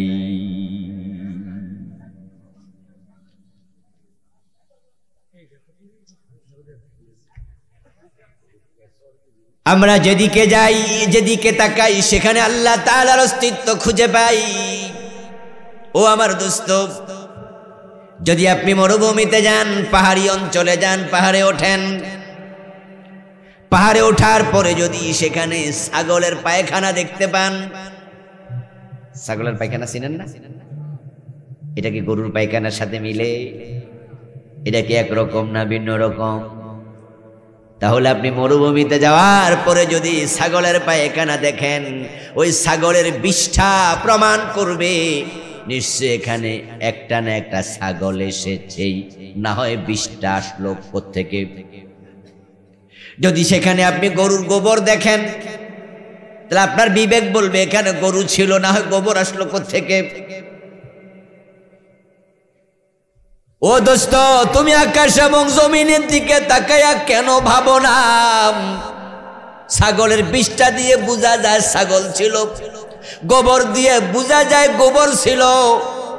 এ মোবাইল যদি এখানে পড়ে থাকে, মরুভূমিতে হোক আর পাহাড়ে হোক, প্রমাণ হবে নিশ্চয় কোনো না কোনো মানুষ এই মোবাইলটা এখানে এনেছিল। এত বড় আকাশ, এত বড় জমিন, তোমার বিবেকে কেন আসে না? এর পিছনে নিশ্চয়ই কারো না কারো হাত ছিলই। তুমি সবকিছু খুঁজতে কেন যাও? তুমি কেন আল্লাহকে এভাবে খোঁজো? খুঁজতে গেলে তো হয়রান হবেই, খুঁজতে গেলে তো হয়রান হবেই। আপনি ঘরের মাঝে কথা বলছেন, মোবাইল আওয়াজ হলো, এখন আওয়াজটা একটু লাউড স্পিকারে দিলেন, দেওয়ার পরে এবার কণ্ঠস্বর হলো আপনার ওয়াইফের। আপনি ঘরে আছেন অথবা আপনার ওয়াইফ কথা বলছে, কণ্ঠস্বর আপনার, আপনি আছেন সৌদি আরব। এখন আপনার পিসি মেয়েটা, পিসি ছেলেটা বাবার কণ্ঠস্বর শুইনা যদি মায়ের চারিপাশে ঘরে আর বাবারে খোঁজে, ঘরের চারিপাশে ঘরে আর বাবারে খোঁজে, সে তো বাবাকে পাবে না, কারণ বাবা তো অনেক দূরে। বুদ্ধিমান কেউ কণ্ঠস্বর শুনে সে কিন্তু বাবাকে খুঁজবে না, মাকে খুঁজবে না, সে বুঝবে যে এটা তার বিহীন আসে, এটা যন্ত্রের কারিশমা। তুমি আল্লাহকে খুঁজতে যাচ্ছ, খুঁজতে খুঁজতে এক পর্যায়ে কয় না ফাই না, যা দেখি না, আনসিন ইজ নাথিং, তা মানি না। তাহলে আমি তোমাকে বলবো দোস্ত, এই যে আমরা এখানে বসে আছি, এখানে অক্সিজেন আছে না নাই? আছে, আছে, এই কথা বলেন না কেন? কে কে দেখছেন হাত তোলা দেন। অক্সিজেন আছে, কিন্তু অক্সিজেন খুঁজলে তো দেখা যাবে না। গোলাপ ফুল নাকের কাছে নিলে সুগন্ধ আছে না নাই? সুগন্ধ দেখছেন কোনোদিন? আছে, দেখা যায় না। আপনার মাথায় ব্যথা, আমি জিজ্ঞাসা করছি কেমন আছেন, আপনি বলেন না হুজুর ভালো নাই, মাথা প্রচন্ড ব্যথা। আমি কই কই ব্যথা দেখি না তো, মাথা তো আছে, ব্যথা কই? তুমি সবকিছু খুঁজতে কেন যাও? কত কিছু বিবেক দিয়ে অনুধাবন করা লাগে। মহান আল্লাহর আরশের উপরে আল্লাহকে খুঁজেও পাওয়া যায় না, এটা না দেখে বিশ্বাস করা লাগে। এজন্য এটার নাম হলো গায়েবের উপরে ঈমান, ঠিক না? গায়েবের উপরে ঈমান বিল গায়ব, ঈমান বিল গায়ব। وَيُؤْمِنُونَ بِالْغَيْبِ وَيُقِيمُونَ الصَّلَاةَ وَمِمَّا رَزَقْنَاهُمْ يُنْفِقُونَ। নাস্তিকদেরকে নিয়ে বেশি কথা বইলা সময় নষ্ট করবো না, এগুলো তো কপাল ফোড়া। মূর্খরা নাস্তিক হয় না, নরমালি অশিক্ষিতরা নাস্তিক হয় না। বাংলাদেশে যে কটা নাস্তিক ছিল, আহমদ শরীফ ঢাকা ইউনিভার্সিটির প্রফেসর ছিল, বাংলা বিভাগ, ডক্টর ছিল, পিএইচডি হোল্ডার ডক্টর আহমদ শরীফ। হুমায়ুন আজাদ পিএইচডি হোল্ডার, ঢাকা ইউনিভার্সিটির প্রফেসর ছিল হুমায়ুন আজাদ। বই লিখেছে পাকশার জমির সাতবার, ইসলামের বিরুদ্ধে। তসলিমা নাসরিন সে মেডিকেলের ডাক্তার। এইভাবে আপনি যত নাস্তিক পাবেন পৃথিবীতে, প্রায় সবগুলো হাজার লোক, এগুলোর মাথার তারে ফেস লেগে গেছে। বেশি শিক্ষিত হইছে, হইতে যায় এক পর্যায়ে আল্লাহরে খুঁজে পায় না। আবার দোস্ত, তুমি উচ্চ শিক্ষিত হও ভালো কথা, কিন্তু তুমি ভুলে যেও না তোমার যে জ্ঞান আছে, তোমার যে মেধা আছে, ওইটারও একটা লিমিটেশন আছে। যেমন বাংলাদেশের সবচেয়ে বড় শিক্ষিত মানুষ যেজন, কেউ না কেউ তো আছে, আছে না? সবাই শিক্ষা কি সমান? তো যিনি ধরেন বাংলাদেশের 1 নাম্বার শিক্ষিত, কুয়াকাটা সমুদ্র সৈকতে তাকে নিয়ে আমরা গেলাম, সেও গেল, আমরাও গেলাম, সবাই মিলে গেলাম। যখন সূর্যটা ডুবে যায় তখন সে যেমন দেখে ডুবতেছে, আমরাও দেখি ডুবতেছে। তার চোখ যা দেখায় আমার চোখ তা দেখায়। সে দেখলো সূর্য অর্ধেক ডুবেছে, কিছুক্ষণ পরে দেখলো মোটামুটি প্রায় ডুবে গেছে, একটু পরে দেখলো পুরা সূর্যটা ডুবে গেছে। সে আমারও বলতেছে হুজুর আপনি কি দেখেন? আমি বললাম আমিও ঠিক তাই দেখেছি আপনার মতো। এর মাঝে একজন সৌদি আরব ফোন দিল, দিয়া তার দোস্তরে কইল, দোস্ত সূর্য ডুবার খবর কি? দোস্ত উত্তর দেয় এখনো ডুবতে 3 ঘন্টা বাকি। তো বাংলাদেশের শিক্ষিত মিয়া দেখলো ডুবছে, আমিও দেখছি ডুবছে, দোস্ত কয় 3 ঘন্টা বাকি আছে। আসলে কি সূর্য ডুবছে নাকি? তো দেখলেন কি? আপনার চোখে যা দেখেন সব ঠিক নয়, যত বড় শিক্ষিত হন চোখ আপনাকে ধোঁকা দিতেই। এর জন্য বেশি পণ্ডিত ভাববেন না নিজেকে। ঢাকা বিশ্ববিদ্যালয়ের প্রফেসর, এর মানে আপনি সব বুঝালাইছেন কেন? এটা ভাবতে যান। আল্লাহর বক্তব্য হলো আমা উতিতুম মিনাল ইলমি ইল্লা কলিলা। আমি তোমাদেরকে ইলম দেই নাই জ্ঞান, তবে দিয়েছি বড়ই সামান্য। আচ্ছা, আমরা যখন আকাশের দিকে তাকাই সূর্যকে আমরা কত বড় দেখতে পাই? বলেন বলেন, কত বড় দেখতে পাই?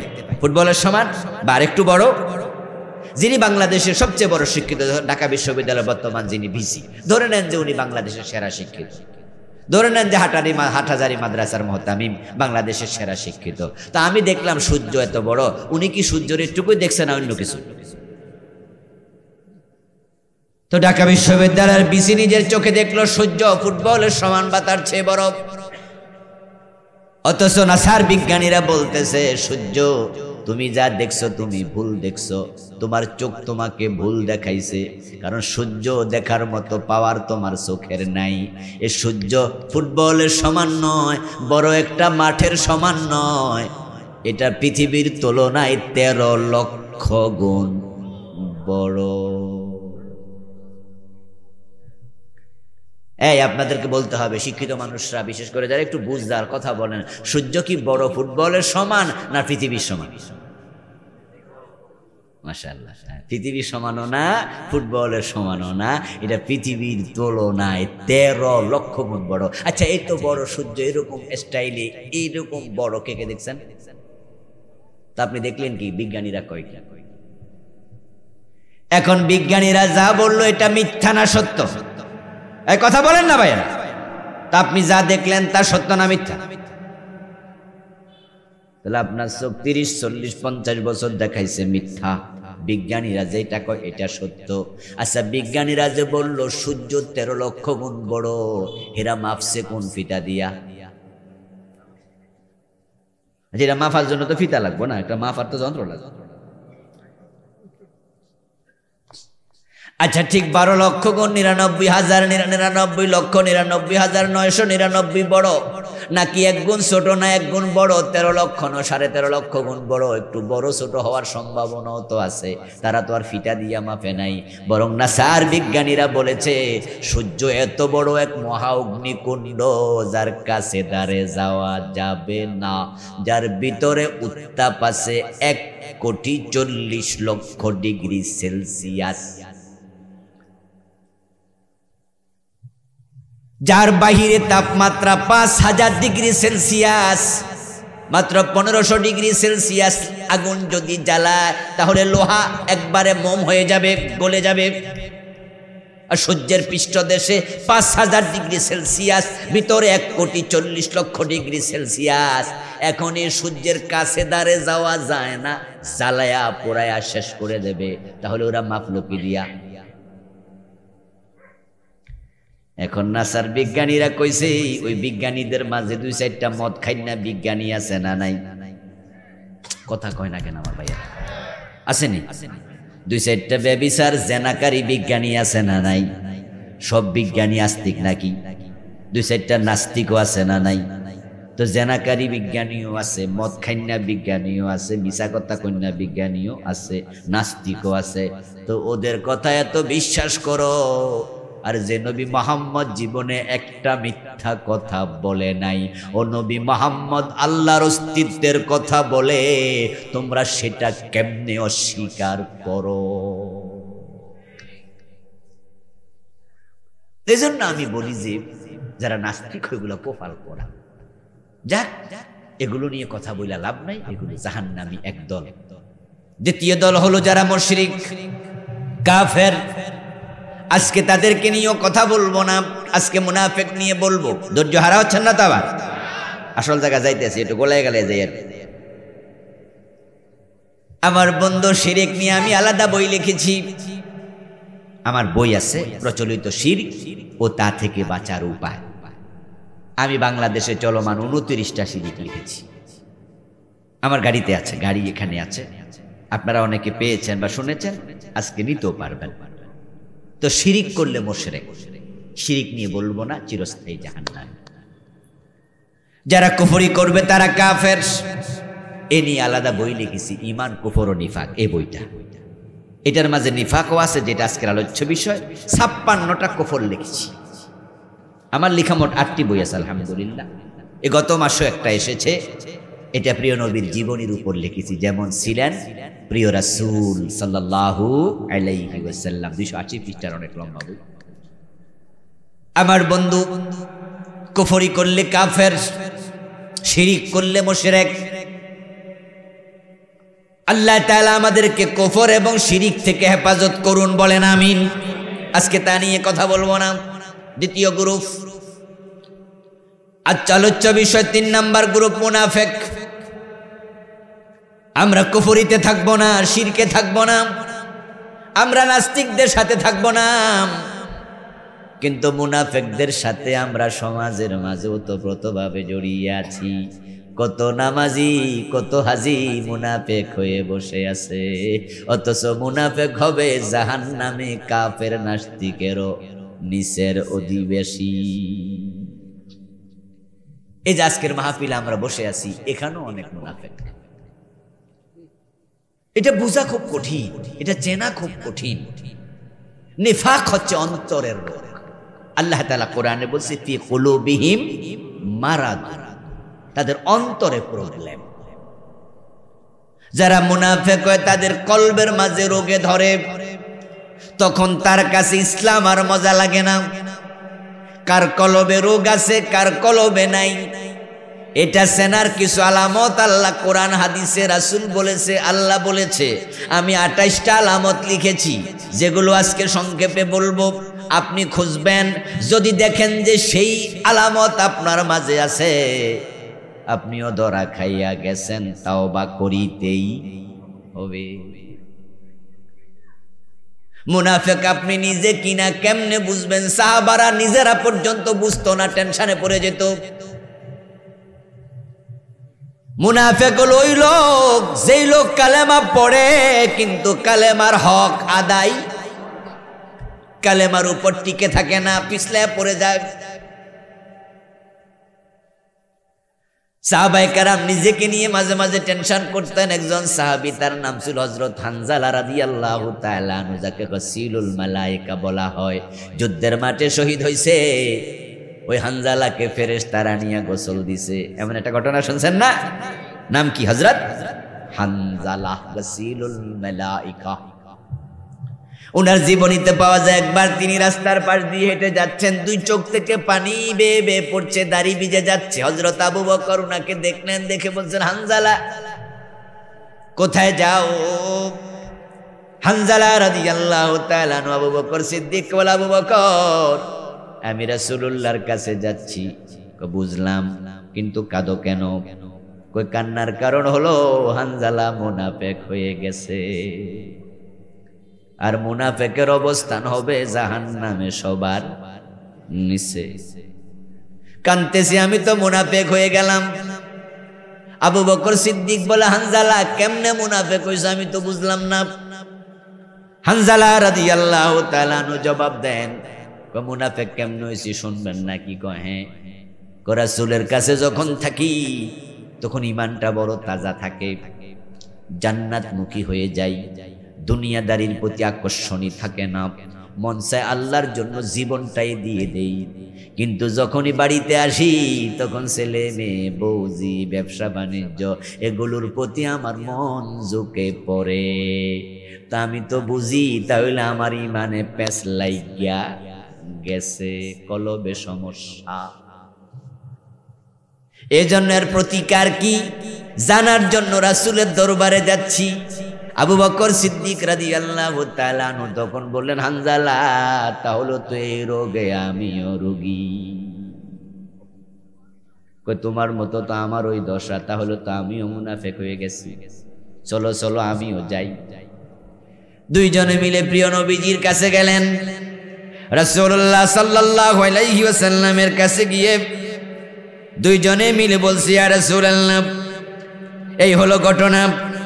রাসূলুল্লাহ সাল্লাল্লাহু আলাইহি ওয়াসাল্লাম তাদের মুখ থেকে কাহিনী শুনলেন। শোনার পরে 2 জনকে লক্ষ্য করে বলতেছেন, হানজালা ও আবু বকর তোমাদের এই অবস্থা বুঝি? বলে হ্যাঁ। আল্লাহর হাবিব বলছেন, লাউ তাদুমুনা আলাল হাল আল্লাযী তাকুমুনা বিহা মিন ইনদি, লাসাফাহাতকুমুল মালাইকা ফি মাজালিসিকুম ওয়া ফি তুরুকিকুম ওয়া আলা ফুরুশিকুম। যদি তোমাদের ঈমানের হালত আমার কাছে থাকা অবস্থায় যেমন থাকে, বাড়িতে গেলেও এমন থাকতো, তাহলে রাস্তাঘাটে বাড়িতে ফেরেশতারা তোমাদের সাথে মুসাফা করত।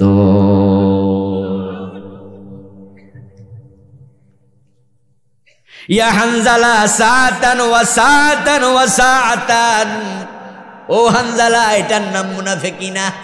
তুমি ভয় পাইও না, তুমি যেটা ভাবছো এটা সেটা নাম, বরং সময়ে সময়ে ইমানের কুওয়াতের মাঝে, শক্তির মাঝেও তারতম্য হয়। আমার কাছে থাকলে ইমানের শক্তি থাকে খুব বেশি, আমার কাছ থেকে চলে গেলে ইমানের মাঝে দুর্বলতাও আসতে পারে। এটার নাম মুনাফিকি না। আমি হাদিস দিয়ে বুঝাতে চাইলাম মুনাফিকি কি জিনিস। মাঝে মাঝে সাহাবারাও বুঝতে পারত না, টেনশনে পড়ে যেত।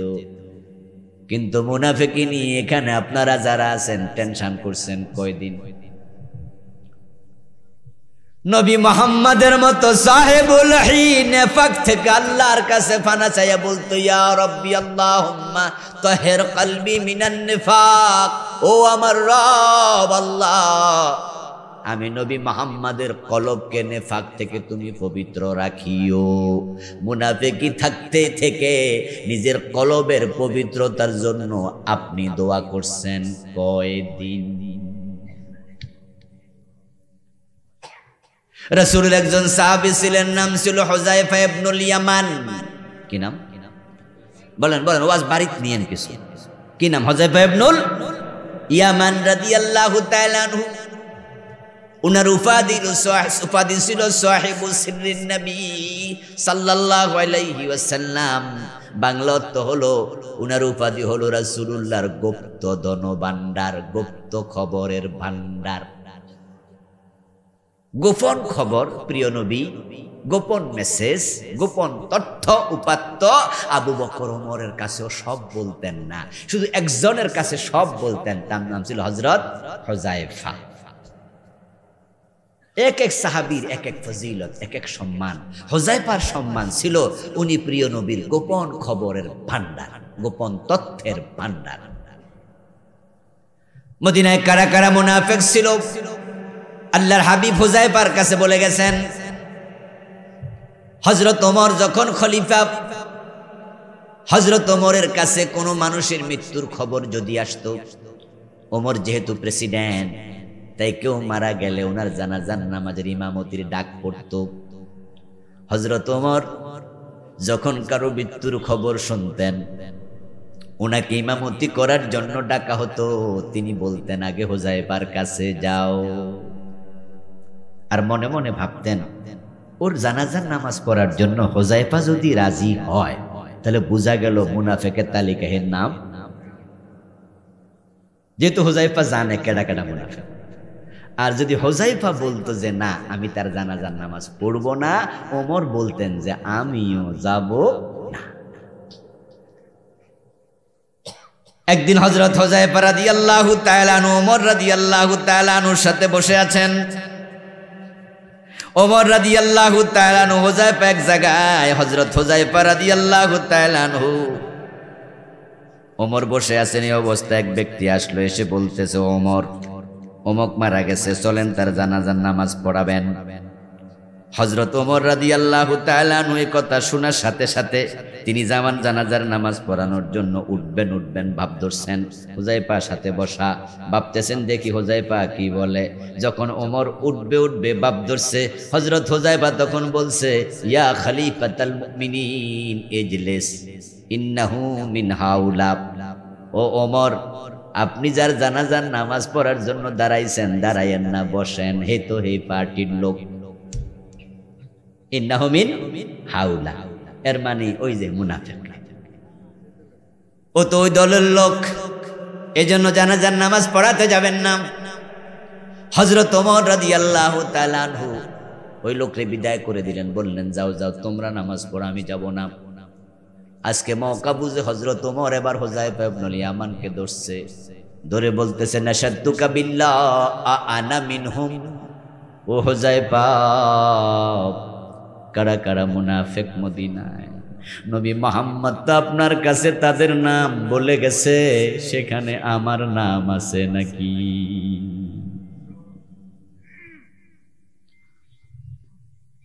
হুযায়ফা, আমি কি মুনাফিকদের ভিতরে আছি নাকি বলো? হুযায়ফা বলেন, ওয়াল্লাহি লা, আল্লাহর কসম আপনার নাম সেখানে নাই। ও দোস্ত, যদি মুনাফিকদের ভিতরে নাম থেকে যায়, কলবে পেশ থাকে, আপনার অবস্থান জাহান্নামে সবার নিচে হবে। এবং যারা মুনাফিক হবে আল্লাহ তাআলা তাদেরকে দিয়ে জাহান্নাম উদ্বোধন করবে। ওয়াদাল্লাহুল মুনাফিকিনা ওয়াল মুনাফিকাতি ওয়াল কুফারা নারা জাহান্নাম। কাফেরের কথা আল্লাহ বলেছেন। মুরব্বি কেটে দেন।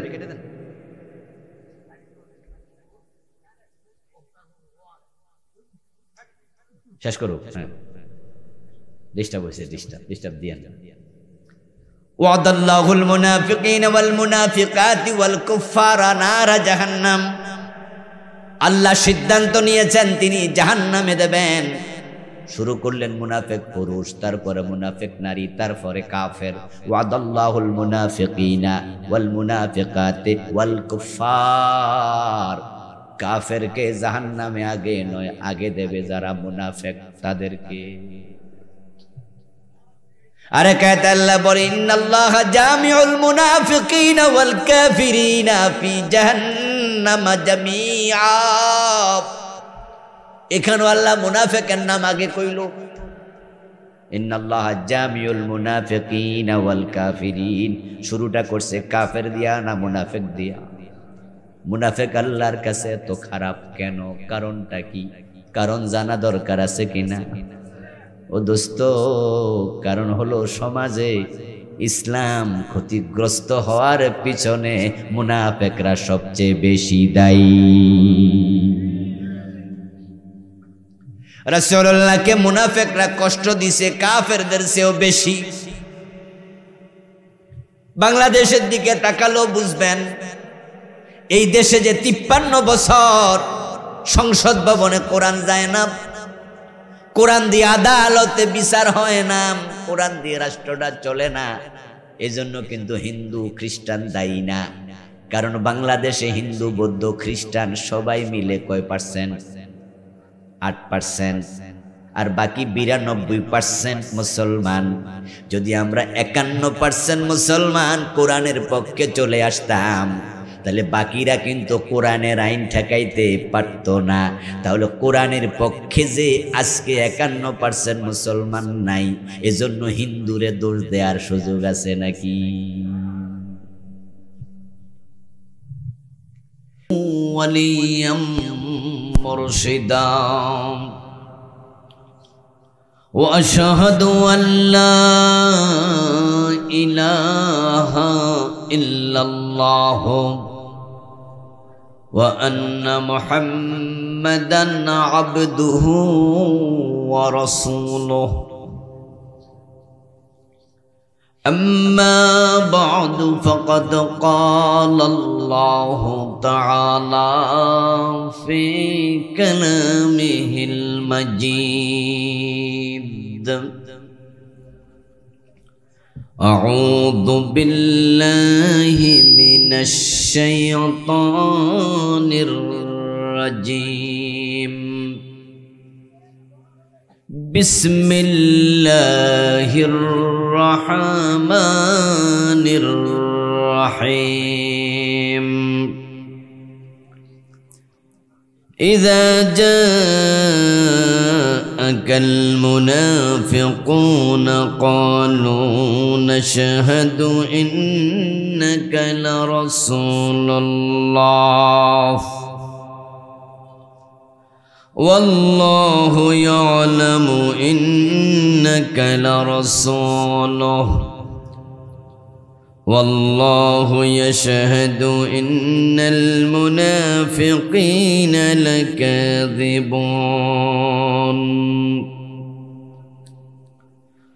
قال النبي صلى الله عليه وسلم اللهم طهر قلبي من النفاق وعملي من الرياء ولساني من الكذب وعيني من الخيانة. وقال النبي أيضا آية المنافق ثلاث: إذا حدث كذب وإذا وعد خلف وإذا اؤتمن خان. أربع من كن فيه فهو منافق خالص وإذا خاصم فجر أو كما قال النبي عليه الصلاة والسلام. সকলে মেহেরবানি করে দুরূদ শরীফ পড়ুন। আল্লাহুম্মা সাল্লি আলা মুহাম্মাদিন ওয়া আলা আলি মুহাম্মাদ কামা সাল্লাইতা আলা ইব্রাহিম ওয়া আলা আলি ইব্রাহিম ইন্নাকা হামিদুম মাজিদ। আল্লাহুম্মা বারিক আলা মুহাম্মাদিন ওয়া আলা আলি মুহাম্মাদ كما باركت على إبراهيم وعلى آل إبراهيم إنك حميد مجيد. اللهم صل وسلم وبارك عليه. বক্তারপুর উত্তরপাড়া যুব সমাজের উদ্যোগে আয়োজিত নবম বার্ষিক তাফসীরুল কোরআন মাহফিলের আজকে সমাপনী দিবসের মুআজ্জাজ মুকাররম সম্মানিত সভাপতি, সম্মানিত উদ্বোধক, সম্মানিত প্রধান অতিথি সহ অন্যান্য সম্মানিত অতিথিবৃন্দ, মহতারাম মৌলানা জাকারিয়া হোসেন বিন কবির সাহেব, মহতারাম মৌলানা জসিমউদ্দিন আল হাবিবি সাহেব, মৌলানা জাহাঙ্গীর আল হুসাইন সাহেব সহ অন্যান্য সম্মানিত আলোচকবৃন্দ, মঞ্চে উপবিষ্ট হযরত উলামায়ে কেরাম, ইসলাম প্রিয় তৌহিদি জনতা, পর্দার অন্তরালের সতী সাধবী, সম্মানিত মা ও বোনেরা, প্রিয় দিনী ভাইয়েরা, কেমন আছেন আপনারা? মাশাআল্লাহ। যারা বাহিরে আছেন চলে আসুন, দোকানে আছেন, ঘরে শুয়ে আছেন, সকলকে মাহফিলে আসার জন্য অনুরোধ করছি। এলাকায় কি হিন্দুর সংখ্যা বেশি নাকি? হিন্দু আছে? আছে অল্প কিছু। তো মুসলমান বেশি হলে মাহফিলে তো আরো লোক বেশি হওয়ার কথা নাকি? এই এলাকার যদি যুবকেরা মুরব্বীরা আসতো তাহলে তো প্যান্ডেলে জায়গা হওয়ার কথা না। কি ভাবছেন ঘরে বসেও আর শোনা যাবে? এজন্য আসছেন না? হ্যাঁ, ঘরে বসেও আর শোনা যায়, কিন্তু ওয়াজের মজলিসে এখানে যেই আল্লাহ তাআলার পক্ষ থেকে কিছু হাদিয়া পাওয়া যায় সেটা ঘরে বসলে পাওয়া যাবে না। যেমন কোরআনের মজলিসের চারদিকে রহমতের ফেরেশতা দাঁড়িয়ে থাকে, এটা কিন্তু আপনার ঘরের চারপাশে দাঁড়াবে না। প্রিয় নবীজি বলেছেন যে যারা কোরআনের মজলিসে বসবে আর সে আজিম থেকে তাদের উপর রহমতের অবারিত ফলগু ধারা বর্ষিত হতে থাকে। সুবহানাল্লাহ। এটা মজলিসের বাহিরে পাওয়া যাবে না। আল্লাহর হাবিব বলেছেন যে যারা কোরআনের মজলিসে বসে আল্লাহ তাআলা তাদেরকে রহমতের সাগরে ডুবিয়ে দেয়। সুবহানাল্লাহ। আমরা তো আল্লাহর রহমতের প্রত্যাশী নাকি? বিভিন্ন জন বিভিন্ন রোগে আছি, শোকে আছি, কষ্টে আছি, অসুস্থতায় আছি, অভাবে আছি, অনটনে আছি, না বলা অনেক দুঃখ কষ্ট আছে। দুনিয়া যত ওসিলা আছে আমরা অনেক সময় সব জায়গায় ফেল করি। ডাক্তারও রোগ ধরতে পারে না, আপনজনেরা বিপদে সহযোগী হয় না, পুঁজি দেওয়ার পরও ব্যবসায় সফল হওয়া যায় না, সন্তান বিদেশ পাঠিয়েছেন ভালো চাকরি পাচ্ছে না, ব্যবসা করতে গিয়ে লসে পড়ে যাচ্ছেন, ওষুধ খাচ্ছেন, শরীরটা সুস্থ হচ্ছে না, সব জায়গায় ফেল, কিন্তু আল্লাহ যদি করুণা সিক্ত করে, কোনো ওসিলা লাগে না, ডিরেক্ট আল্লাহ আপনাকে ভালো রাখতে পারেন। ঠিক নয় কি? কোরআনের মজলিসগুলোতে আসলে রহমত পাওয়া যায়। তাই যারা বাহিরে আছেন দয়া করে চলে আসুন। এলাকার যুবকদের উদ্যোগে মাহফিল। তা আপনারা মুরব্বীরা যদি না আসেন তাহলে তারা তো উৎসাহিত হবে না। আর এটা বড় কষ্টের, যে দুঃখের কথা, যে এত চমৎকার আয়োজনের পরেও আপনি আসেন। আপনার আসার সুযোগ কিন্তু ছিল। আগামী বছর এখানে মাহফিল হয়তো হবে, কিন্তু আপনি দুনিয়াতে নাও তো থাকতে পারেন।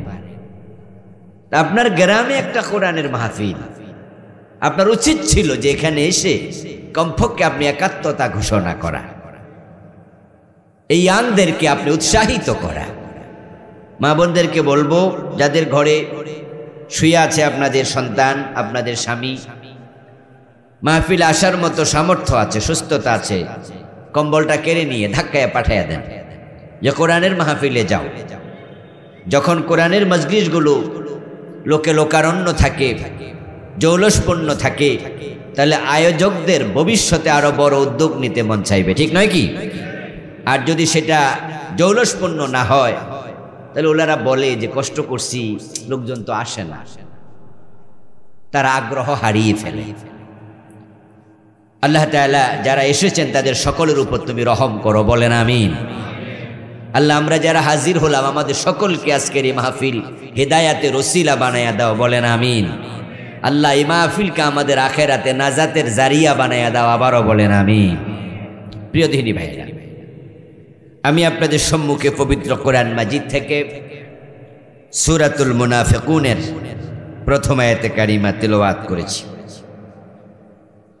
আলোচ্য বিষয় দেয়া হয়েছে এই সূরা। তাম পৃথিবীর মানুষগুলো 4 ভাগে বিভক্ত, তার মাঝে 3 ভাগ জাহান্নামী।